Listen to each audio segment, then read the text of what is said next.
Natigagal ang pari sa sinabi ni Celine at kitang-kita niya ang galit at kahihiyan na gumuhit sa mukha ng lalaking nakatakda sana niyang maging asawa. Umugo ang malakas na bulungan ng mga tao sa loob ng simbahan.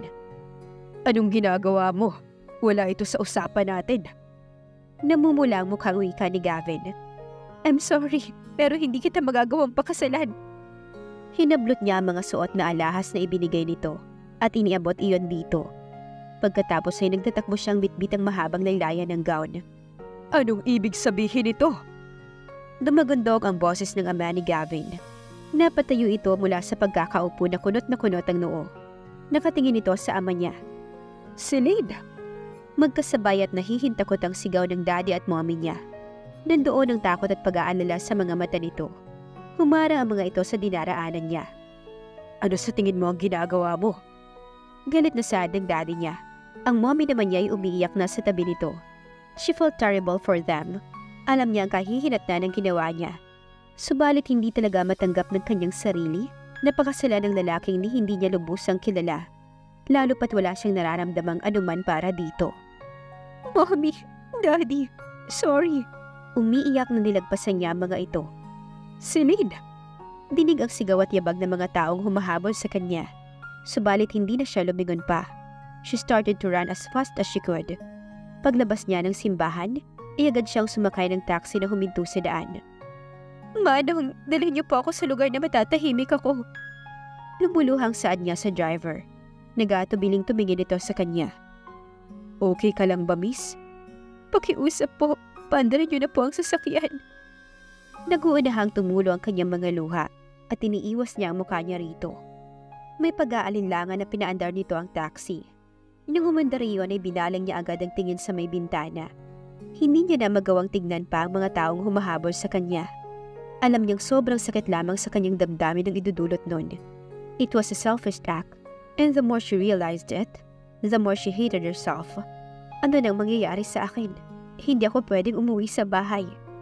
May ilang minuto siyang nagmuni-muni at ilang sandali pa ay huminto na ang taxi.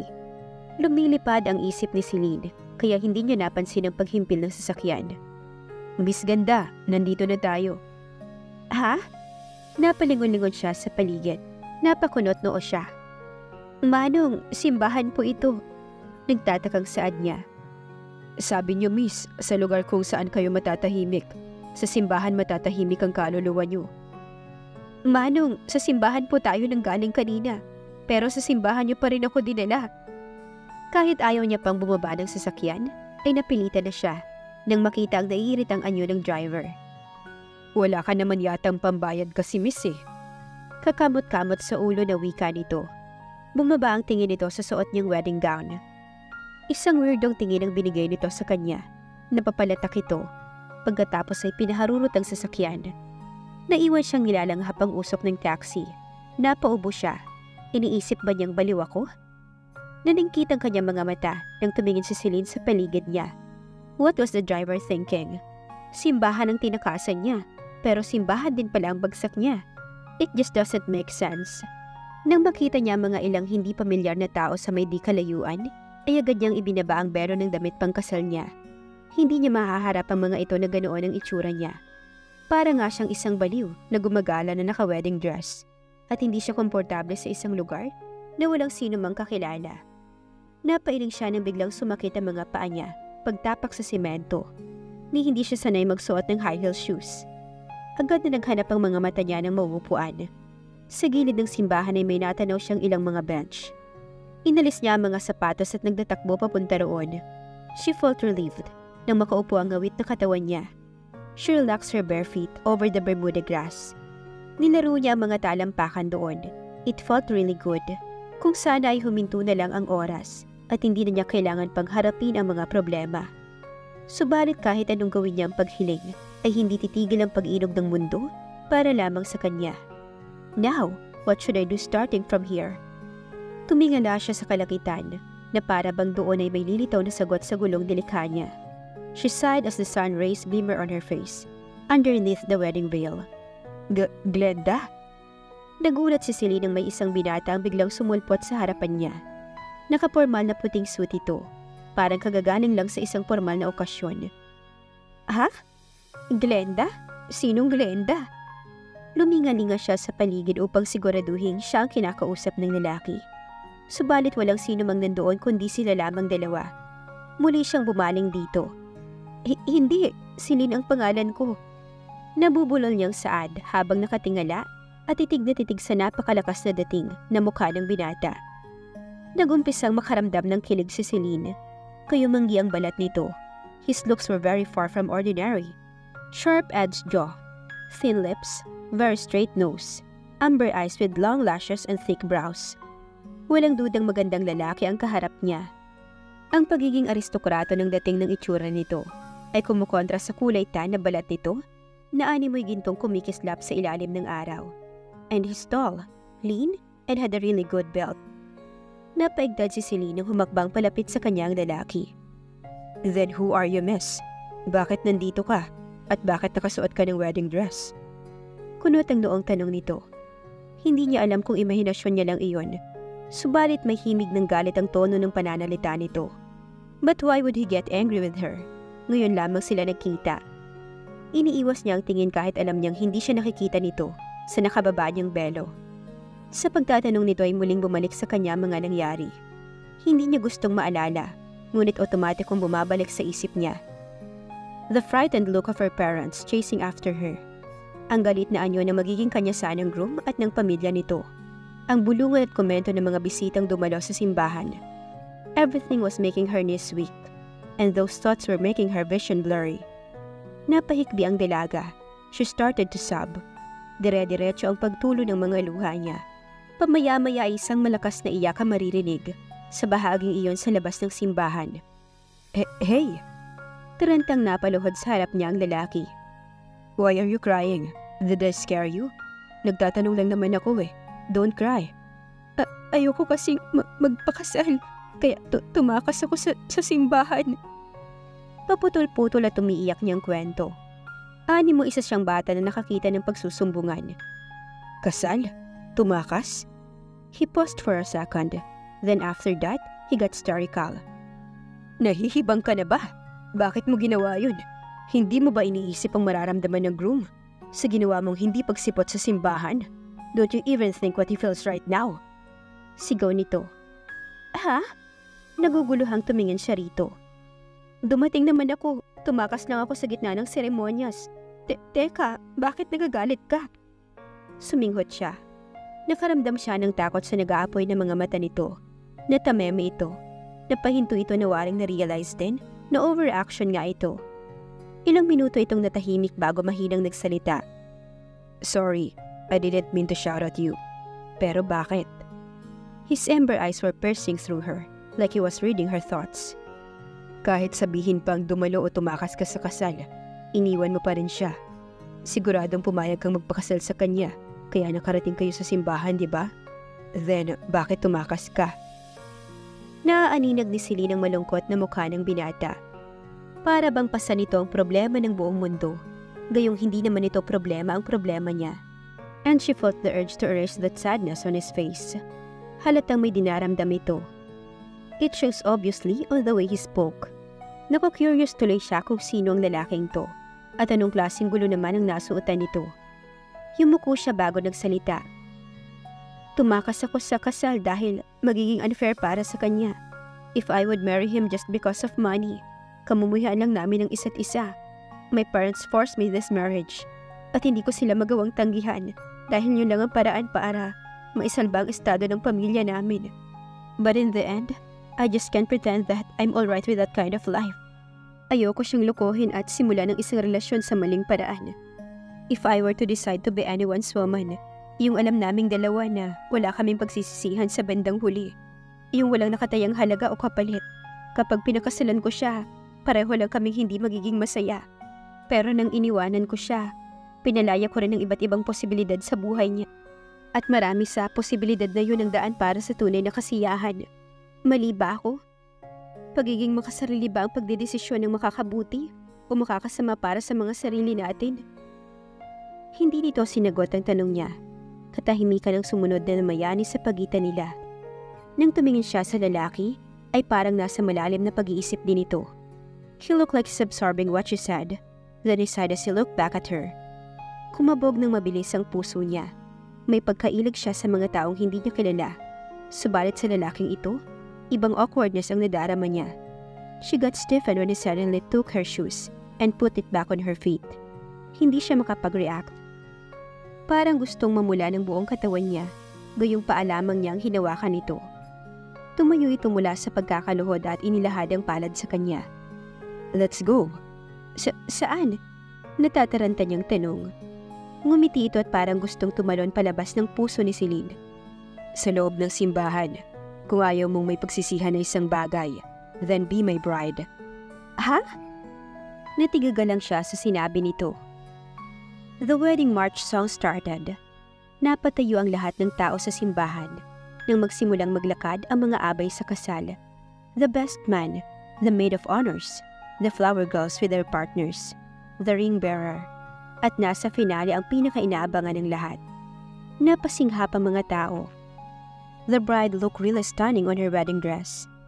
Mag-isa itong naglalakad sa red carpet at hindi maiwasan ni Franco na tumingin din dito habang naghihintay siya sa harap ng altar. It's his wedding. Walang pagkakaiba sa okasyon 30 minutes ago. Tuloy pa rin ang kasal niya. Ang naiba lang ay ang magiging bride niya. He didn't exactly know who's that woman he caught on her wedding dress, playing her bare feet on the ground. Ni hindi niya pa nga nakakitang itsura nito sa likod ng veil, but he decided to marry her. Ito ang naging sagot sa problema niya. A moment ago, he proposed a deal with her.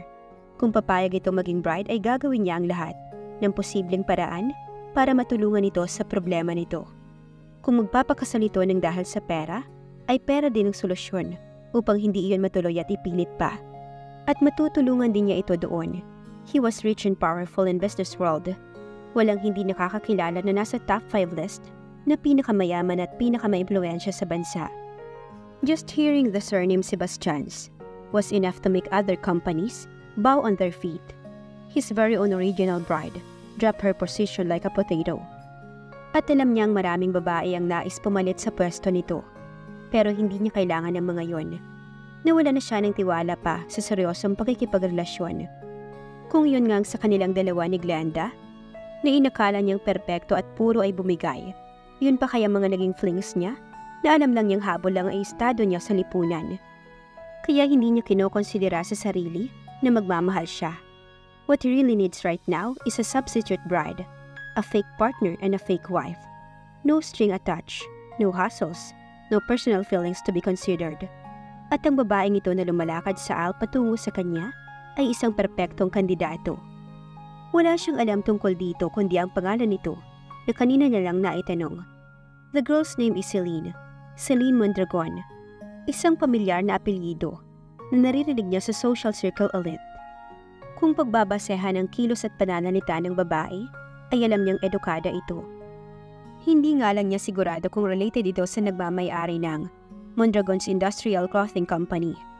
Ang balita niya ay balak na iyong ipagbili ng may-ari dahil sa nadespalkong pera sa ilan sa mga pinagkakatiwalaan nitong empleyado at ang resulta ay pagkalagay sa kritikal ng alanganin ng kumpanya.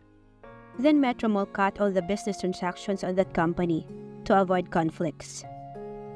Nang makalapit sa kanya ang dalaga, ay muli niyang inilahad ang palad. Inihanda na niya ang sarili para dito. Wala pang nakakakita o nakakakilala kay Glenda sa ilang mga bisitang naroon. And they never had an engagement party, kaya talagang sekreto pa ang kanilang relasyon. Wala namang kamag-anak na bisita sa part ng babae dahil sa alam niyang nag-iisa na lang ito sa buhay. Ang tanging problema na lang niya ay ang nakalagay na pangalan sa papeles. But he could easily fix the papers with money. Pag-uusapan nila yon ng kanyang abogado. He will marry Celine Mondragon on name and they will have their annulment after a year. She would save his family's reputation and he would save her family's assets. Pareho silang makikinabang, kaya alam niyang walang dahilan para ito tumanggi. Napakunot noo siya nang nag-aalinlangang iabot nito ang kamay. She was trembling. Nagbago na ba ang isip ng babaeng to? Or masyado siyang nagmadali na pumayag ito? Hindi na niya kasi ito binigyan ng pagkakataong makapagsalita nang ipropose niya dito ang balak. Nang matapos siya ay isang nauutal na oo lang ang sinagot nito. But now, it's too late for her to turn her back on him. Nandoon na sila mismo, kaya hindi na ito pwedeng umurong pa. Sa naisip ay mahigpit niyang hinawakan ng kamay ng dalaga. Then he startled when he felt a light bolt on her palm. Naramdaman niya rin ang pagtingin nito sa kanya kahit natatakpan ang mukha nito. Para bang pareho silang nakaramdam ng ganun. At sa lambot at liit ng kamay nito mula sa kanyang palad, ay hindi niya maiwasang mag-isip ng kung ano-ano. Bumaba ang tingin niya sa katawan ng dalaga. She was pretty small compared to Glenda at napakaputi ng kutis nito. Her physique was slim and delicate. Ni walang naligaw na muscle sa alinmang bahagi ng katawan nito. Napalunok siya at nagsimulang uminit ang paligid sa pakiramdam niya. Ni hindi niya pa nga nakikita ang mukha ng babae. Was that the effect of getting dumped by a girl on his wedding day? Papatulan na lang ba niya ang kahit na sinong babae para lamang makamove on sa sinapit niya? But that couldn't be a reason. Kung may nakapukaw man sa atensyon niya, ay ang pagiging inosente ng babae. The way na makipag-usap ito ay limitado lang. Para bang hindi pa nito nakikita ang negatibong bahagi ng mundo. Bigla tuloy siyang na-curious sa mukha ng babae. Hindi nag-iisip na hinila niya ito sa daigbig niya. Ni hindi niya kinonsidera ang itsura nito. Of course, it doesn't matter what she looks like. It's a fake wedding after all. No, hindi yun magiging peke. The wedding will undergo a legal process. May papipirmahan siyang prenuptial agreement sa babae at ipapaanal nila ang kasal after a year. Legal ang lahat na magiging dokumento. Ang fake ay ang magiging pagsasama nila. Pero hindi niya mahahadlangan na kailangan nilang magsama sa isang bahay. Ipapakilala niya ito sa publiko. Iyaharap sa mga tao bilang asawa niya. Napabuntong hininga at hindi naisip ang kanyang plano. What if the girl is a plain-looking one? Worst ay pangit ito. Okay, he could take the plain-looking possibility. Do you take this woman as your wife? Nagulat si Franco nang marinig ang tanong ng pari. Yes. Nabigla niyang sabi. Ni hindi niya namalaya na nandoon na ang bahagi ng seremonyas at nakasagot na siya nang wala sa sarili. Kainis, what did I get myself into? You woman, do you take this man as your husband? Nakaramdam siya ng kaba nang tumingin dito. Parang drum na tinatambol ang puso niya. Yes, I do, Father. Nanginginig ang maamang boses na saad nito. Hindi maiwasan ni Franco na makaramdam ng relief nang marinig ang positibong sagot ng dalaga. Ang pagsisising inaasahan niyang maramdaman ay hindi dumating. Bagkus ay nakahinga siya ng maluwag. He wondered why. Maybe it's because he couldn't take to be rejected twice by his bride, on the same day and on the very same wedding. Unti-unti ay nawala ang doubt niya sa dalaga. Hindi na mahalaga pa kung pangit man siya o ordinaryo ang itsura. She took me in. Iyon ang mahalaga. Tinakasan siya ni Glenda, ang babaeng mahal niya. This girl escaped her own wedding, but agreed to marry him, even it would fall in a pretense relationship. Ang pagtanggap lang nito ay sapat na upang maghilom kundi man ang puso niya ay ang ego niya. I may pronounce you as husband and wife. Franco, you may kiss your bride.